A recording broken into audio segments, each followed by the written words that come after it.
All right, all right. Hey, everybody. Happy Friday. We are live on Twitch for our first show of Funny Business. Whoop, whoop. Hope you're Yeah. excited as I am. Thank you so much for being here. I appreciate all of the support from all of you guys tuning in for this very first show, which is going to be live and probably wrought with errors because I am a one woman show pushing all the buttons behind the scenes, working the camera angles, making sure that I stay on topic. It's a lot of, rubbing your tummy and patting your head. But before we get started, there's a couple of things I want to cover. So first and foremost, there is a war going on, as we all are aware, with the invasion of Ukraine and Russia. And I just wanted to make it known that my hearts go out to the people of Ukraine. It's very reminiscent of the invasion of Saigon during the Vietnam War, which my parents fled many years ago. And I'm very lucky to be here, sitting here in this spot with you all right now because of them and the wonderful people of the United States of America. But the other thing I wanted to cover too, as I mentioned, we are live on Twitch, so anything could happen. We've got the chat going on. Shout out to my moderator, MST, woo woo, my longtime gaming friend of 25 years, But please also know that we would love for you to have interactions with the show. Feel free to chat in the box wherever you're situated by typing in questions or comments for us and our guest. The other thing, too, I wanted to note is the Twitch integration, where you could further interact with the show via channel points. So if you're on your mobile phone or watching from a PC, look for the icon with it's like a little square, or sorry, a little circle that's purple, and you can click on it to redeem what's called channel points to either make me wear a silly hat, wear sunglasses, to sing in awful pitch, all kinds of fun, silly stuff for you guys to interact with us today. So with that said, let's go ahead and get started. So I want to give a very warm welcome to our very first guest on the show, Megan Osbrink, who joins us from from Scottsdale. I'm going to get beat down pretty soon. Scottsdale, Arizona, where she is a certified financial planner at a large wealth management firm. She graduated from the University of Arizona in 2006 with a major in finance and a minor in Spanish. I also think certified financial planner is a fancy way of saying that she helps individuals navigate their financial strategies. With that, let's go ahead and give a warm welcome to Megan. Woohoo! Hi, thank you. How are you Honored to be here as doing? the first guest. Good. Thank you. Thank you for being here. Now, I understand you actually went out last night. Like not just having a nice dinner, but like out kind of night. Yes, after the kids go down, I can still have adult time, right? So you're That's usually my going out on a school night partner, but I found some other ones, and yeah, I got to go see Joe Coy, so it was pretty nice. That's an awesome exciting. show. And I think I saw on your Instagram story, I think somebody was wearing the same jacket as you. Yes, the people at the concession stand. Hey, they have great fashion sense, right? Yeah, I was flattered. Yeah, Did I did you figured I was right up there. did you get a free drink at least? I did not. Yeah. And Oh, it's messed up. funny because in all black and he looks at me, he's like, "Hey, we have the same jacket on." And That I'm is looking at him like, "You're not wearing a jacket." He's like, "Oh." oh, here it is. No. Well, too funny. Well, thank you so much for making time out of your busy schedule. I know you've got two little ones running around, similar to me, and you're a full-time working career lady, right, in finance. I mean, how do you balance everything? I feel like you make it look so easy, Megan.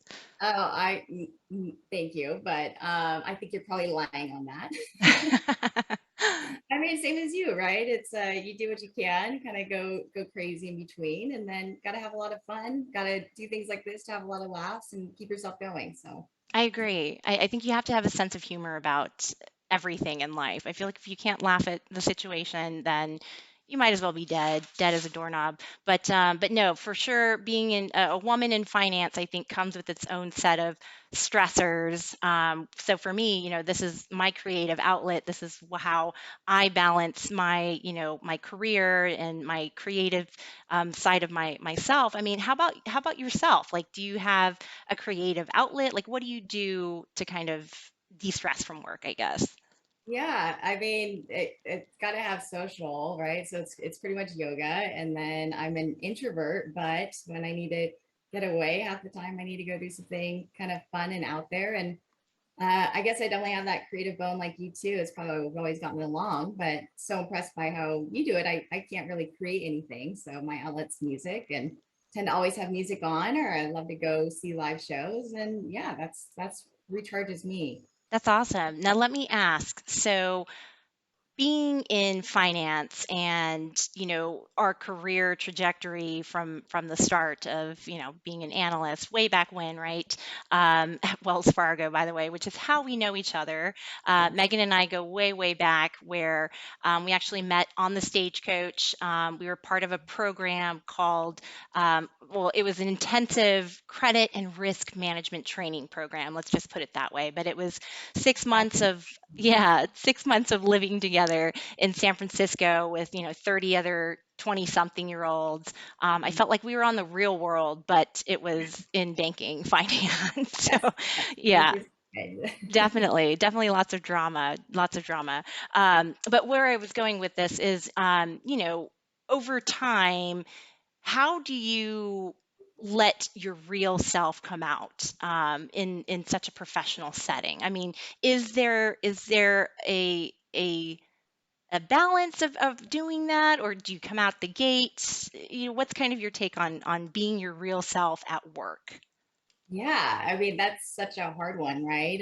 I think definitely when we knew each other, maybe it was real world in San Francisco when you were off hours, right? But the on hours, it was always feeling that I was young in the workforce. I had, been graduated a couple years and wanted to always be kind of suited up and, stiff and make sure that I didn't show too much of myself. I thought that that wasn't necessarily a strength back then. But I mean, fast forward, gotten older, more comfortable, and I'm not sure that I know how to navigate it yet. But I guess I'm just kind of playing, right? So I've always admired how you do it because I feel like you're very open about your creative outfits and everything else you do, dancing and performance type, right? And yeah, it's something I feel more free and real when I let it out more. And also coming over to the personal side of finance, I think it makes you more relatable, right? That's You're really right. behind there and 100%. Yeah, right. especially in your career, I think of working with more individuals, than with, huge like operating companies. But you bring up a good point where I think for me personally, this show is actually kind of a marriage of both personalities. I have multiple personalities, folks. Just kidding. No, no, I don't. But it's a marriage of my interests. On the one side of the spectrum, I am a finance head. I'm living the life of commercial banking, where I work with operating companies, and providing them capital and other financial services, and I wear suits and shake hands and exchange business cards and close deals and all that fun stuff. But then on the other side of the spectrum, right, Megan, I'm, as you pointed out, right, just kind of a creative performer. I've got a dance background, and love music and love comedy. I've studied with the UCB Upright Citizens Brigade here in Los Angeles for some improv. So I've got that end of the spectrum. And so really this show is meant to be, kind of this like little baby of mine, where I'm bringing together all of these facets of my life. So I appreciate you being here and rolling with the punches, Megan. Yeah, But it was hard. It was hard, being an analyst in the early years of, wondering, hey, do I let my colors shine yet? Or do I pull my hair back and wear glasses and try to, look the part of your typical, finance manager or whatever. And it was a struggle until I finally came to the realization of, hey, I think it's better when you're more authentic and better when you are just who you are, because if you're not, that's not sustainable. That gets exhausting. And that's where I think burnout can happen. So I think to the extent you can find yourself, a balance of showing who you are, being authentic, but still being professional, right? And still being a trustworthy kind of resource and partner for all of your constituents. I think that is the best way of going about a career. So, but speaking of career, let's talk about, you being a certified financial planner. So tell me, like, what do you do? What do you do in a normal day?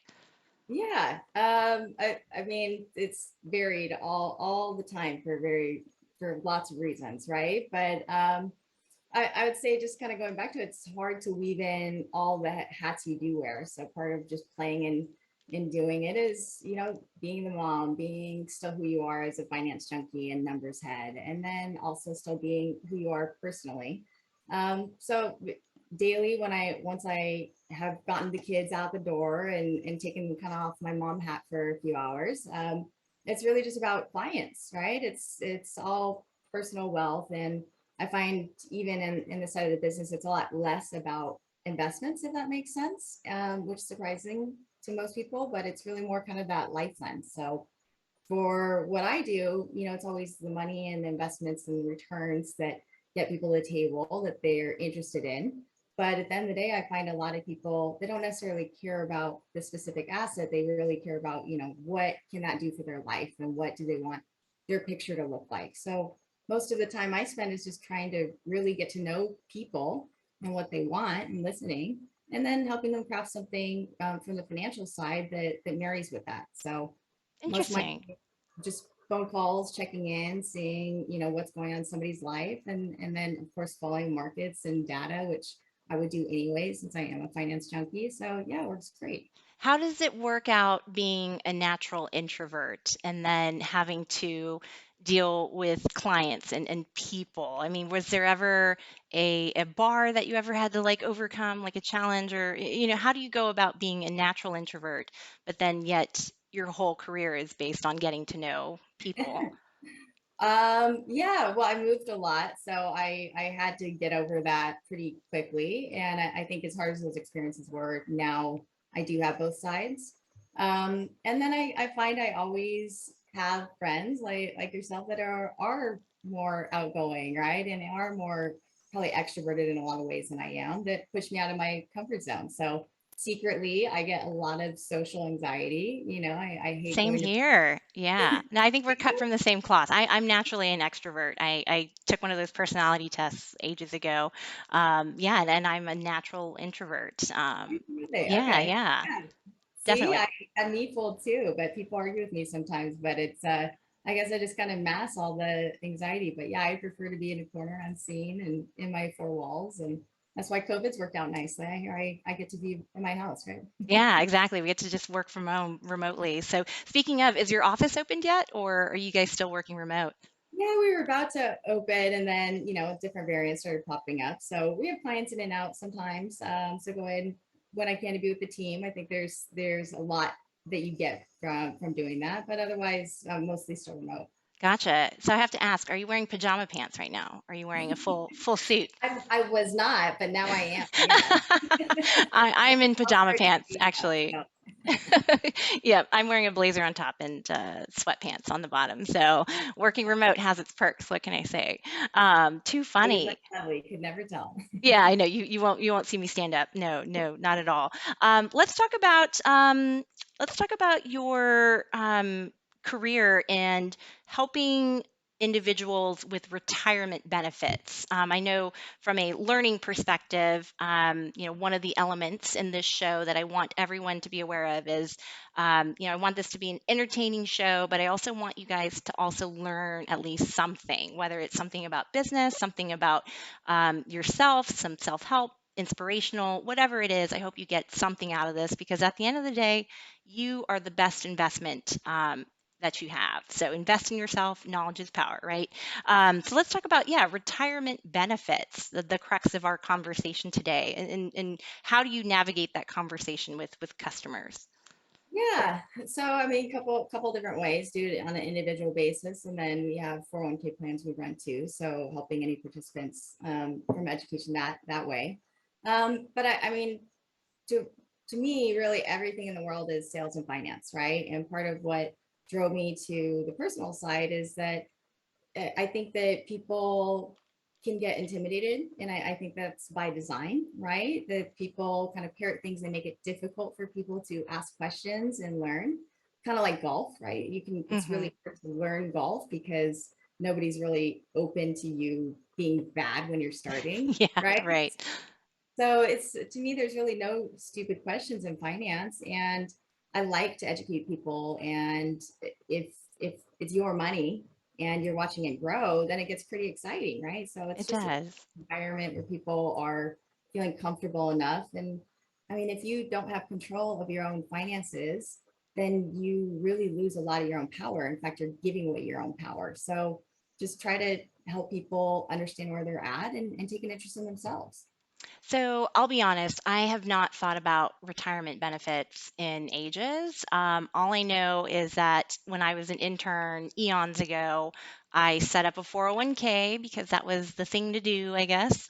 I set it and I forget it. I literally have not visited the asset allocations or anything. But quite frankly, I don't know the difference between the choices of what a 401k and a Roth IRA. Is that, am I saying that correctly? Roth Yeah. IRA, yeah. So tell Mhm. me, yeah, what is the difference? What should we know about retirement benefits and these two types of choices? Yeah. Well, I mean, I think first thing is just participate, right? So that was the thing to do. You enrolled and then you started. So I always encourage people to use like a target date fund from their company plans, because that's your set it and forget it option, right? But couple of rules of thumb: one, enroll, right? And then if you have a match, then make sure you're contributing at least up to your company match. Otherwise, you're giving away free money essentially, right? And between Roth and traditional, so there's a couple different types of retirement accounts. The big ones that people usually hear about are a 401k or an IRA, right? And all it does is the government wants you to invest in yourself and take some of the burden off of Social Security in the future, right? So they created these types of qualified accounts and retirement plans where basically they have some tax benefits. And the tax benefits are to incent people to save and put away for their own retirement. So traditional versus Roth, and that can be a traditional versus Roth IRA or a traditional versus Roth 401k, is really just how the tax benefits work. So for a traditional, for instance, is you get a current year income tax shield. So say you make $100,000, but you put away $10,000 into a retirement account. Well, then the government's going to come around and say, okay, we're not going to tax you on that 100,000. We're only going to tax you on that 90,000, that 100 minus 10. So then you have a nice benefit right now, right? It brings your income and your taxes down now.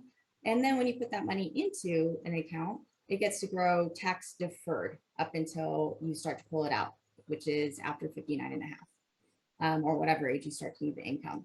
So tax deferred is very powerful because anytime you go and buy or sell or change anything in a non-retirement account, you have capital gains taxes to That's pay. right, pretty heavy. Yep, yep. And those all take away from your returns. So if you start when you started as a lowly intern that somebody told you to sign up for this and you just kept contributing, well, now you have all that money that's continuing to grow for you, and it grows and compounds and grows, and you don't have to pay any tax until probably 30 more years, right? Until So the distributions happen. That's right. That's right. And that's fun fact, I was a noob. I put away 20% of my paycheck early on into my 4, and then somebody was like, they only match up to 6%, right? I was like, no, what is that? No, but no. Ever since then, I brought it back down. But yeah, that was a hefty, hefty. But now my 401k is like ginormous, except for see? knock on wood. I mean, lately the market's been, but but otherwise, yeah, I mean, everything you're saying makes sense. So it's like it's pre-tax dollars going into a vehicle of investments, and over time, it'll grow, and you don't have to get penalized with capital gains taxes, right? Like the money will grow and grow, and it's not until after you take a distribution after your retirement, right? That is when you get taxed at Yep. that point So in time. Okay. as you pull out, say you're no longer working, so you want to supplement your paycheck, right? So maybe you pull out 50,000 a year. Well, then you'll be taxed on whatever you pull out, like it's income. Advantage of that is you're not making as much money or drawing as much money generally, so your tax bracket's lower. So that kind of gets into, should I do a traditional or Roth or why, right? Right. Um, so those tax benefits are all the traditional. For the Roth, it's almost reverse. So you would put money in after tax. So Oh, we're getting a cheer. What's up? We got to do a little jiggy. Got a okay, little jiggy. Do a little jiggy, Megan. There you go. Thank you for the cheer, folks. Thank you so much. Okay, awesome. Sorry, what were you saying? So riveting stuff here, right? But it actually is. So for a Roth account, you're putting money in after tax. Okay. So just like you would get your paycheck, you pay your taxes, whatever deductions, and then you have money you can put away in a savings account. Same principle with the Roth. You've already paid that tax. Well, what's really powerful about the Roth is when you put it in, you can now let it grow from now until you touch retirement, but you've already paid taxes, right? So say that it's been growing for 35 years.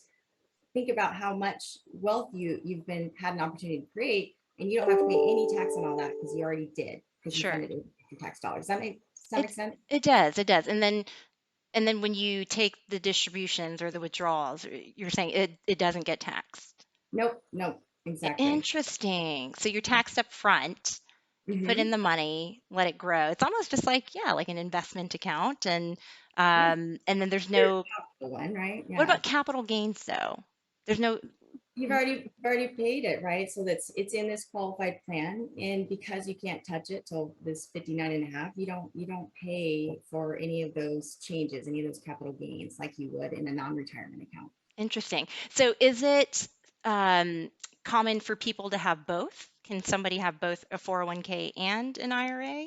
Yeah, yeah, that's I hopefully you do. I always try to get people to have a mix of both, right? Because we don't really know what tax is going to look like in the future, but you don't want to have everything in a traditional account necessarily, right? Because say something comes up, every time you pull money out for your life, you're going to have to pay taxes. So you Sure. lose a lot more control over that. I think it's nice to have a mix of both. And then it becomes like a little chess game, right? How much should you put in Roth and when, and how much in traditional? And really that just depends on your lifestyle, your income, what tax bracket you're in. And that's really how you find kind of the right formula for you.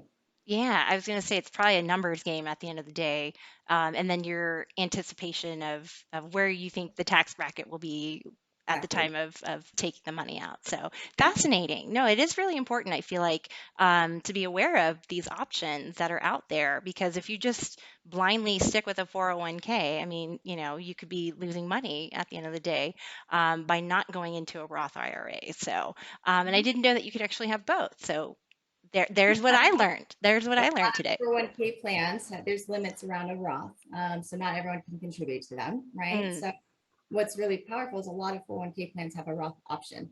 So even if you are beyond the standard limits to participate in a Roth, you still can through your 401k a lot of times. So that's a good thing to check into.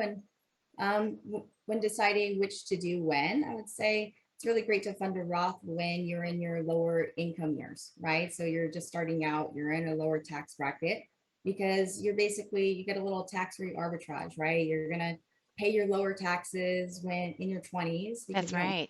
much. You've already paid the taxes. Now it's going to grow all the way and you're off the hook. So there is a break point where you start to make a little more money where maybe it doesn't make sense to do the Roth because you want that current year income tax shield. Like someone like yourself, Carol, in Sure. California or New York, or any of the high income tax rates, you need that current year income tax deduction. So That's that's true. shield on the That's traditional. right. So bottom line, Twitch land, it's definitely something to consult with a personal financial planner if you haven't already. But definitely look into 401ks, Roth IRAs, and choose which one makes the most sense for you and your situational circumstance. So everybody's going to be different. And as Megan states, sometimes, with dual income in California, man, is it expensive with these state taxes and all that. So for sure, it definitely can make sense to go one route versus the other. Well, fun stuff. I mean, is it really fun? No, not really. But no, it's fascinating and it's important to know because we're talking about money here. At the end of the day, who doesn't love money and who doesn't want more of it? So not only are you talking about taxes, but let's talk about the actual investments themselves. So with a Roth IRA, do you choose your own investments or is there like an offering like a 401k plan does? How does that work? Yeah. So without getting too into the technicality. So your 401k plans, they tend to be more, there's more constraints around them. So you have fewer investments, and those investments are generally, you have like a stable value, which is going to be like a very safe account. And then you have some target date options, which you're set or forget it. And then you may have a few other funds you can use. What's powerful or nice about an IRA is you have the whole wide world of investments open up to you. So if you want to get a little more specific or a little more aggressive, or maybe you really want to go out and buy that cryptocurrency ETF or whatever it is, that's something you could do in your IRA, whereas they're not typically available in a 401k. Got it. That makes sense. So a little bit more flexibility, it sounds like, in Yeah, certain yeah. standpoints. So interesting. So let's talk about also, kind of being a mom now, pivoting away from kind of our business speak and bringing it home to, something personal. I know you've got two little girls. Do you one day hope that they're going to be in Yeah. finance? I don't really care what they're in, so long as they're happy. I know that's cliche, but I could see a lot of creativity in them. So I think I grew up kind of tiger mom era, right? And I was always like, you got to go to math and computer programming and all these things. And I see that there's a lot of creativity in me that are in my kids too. So I just try to let them have an outlet, and wherever that takes them. But again, back to my principle, I think everything is sales and finance. So I hope they know people. I like that they're interested in money, and we talk about it a lot because that gives them a lot of power for whatever. I How agree. about you? What do you see your kids in? Well, I don't see I don't see them specifically in anything yet, but fundamentally, to your point, I feel like there is a power in understanding money, and that's where I feel like early on it's so important for them to have a grasp of what is money and how do you earn it and how do you grow it. Particularly, growing assets is a concept that I think is very important, and they don't teach you that in high school. They don't teach you how to do your taxes, but they teach you how, a triangle is a squared plus b squared equals c squared, all this really important stuff. But no, all joking aside, I do think it is fundamentally something kids should learn early on. But you also bring up a great point about people, because I was a numbers kid just growing up. I was stuck in a book, definitely your academic, but also, dancer and all that. But understanding and working with people was something that never really like came into play until I graduated college and got into my first finance job, where, man, is it equal parts numbers, but it's also equal parts working with people and understanding, strategy and just connecting with others, and just, yeah, bringing home a deal. Because at the end of the day, it's the people behind a deal. It's not just numbers. So, but yeah, I'm just curious to see if your girls are exhibiting any sort of like business kind of entrepreneurial kind of thing yet. Because when I was a kid, I would sell my parents breakfast. I would make a menu and I would charge them like $20 for a fried egg. And this is Oh, probably like 1990. So $20 for a what fried a egg. thing. Yeah, I know it's like big time, but they paid it, so I got my money. But no, that's how. But I do see it in my son. He's starting to be an entrepreneur. He would sell cupcakes. We'd get cupcakes from Costco, and then he'd sell them in front of our house, like here in Los Angeles. A couple people who are walking by would throw a few bucks, but he finds it very exciting. So I love that he's got that. So yeah, and then You have how do to you have an enterprising attitude. say that again? You have to have a little bit of an enterprising attitude, right? That's And right. I think kids, as soon as they get a little bit of cash, they a quarter or a dollar or 20 doesn't mean anything to them, but they're excited to hold it, right? So they Definitely. get interested and teach them early. That's right. You got to teach them early. So, well, with that, guys, we are going to go ahead and wrap up our show. It's our time. And I just want to thank again, Megan. You're so lovely. I love, love, love, love you. You are somebody I highly respect and love hanging out with, as you are all are already aware. And thank you to all the viewers out there. I appreciate you stopping by and checking us out. I see the chats blowing up. You guys are hilarious.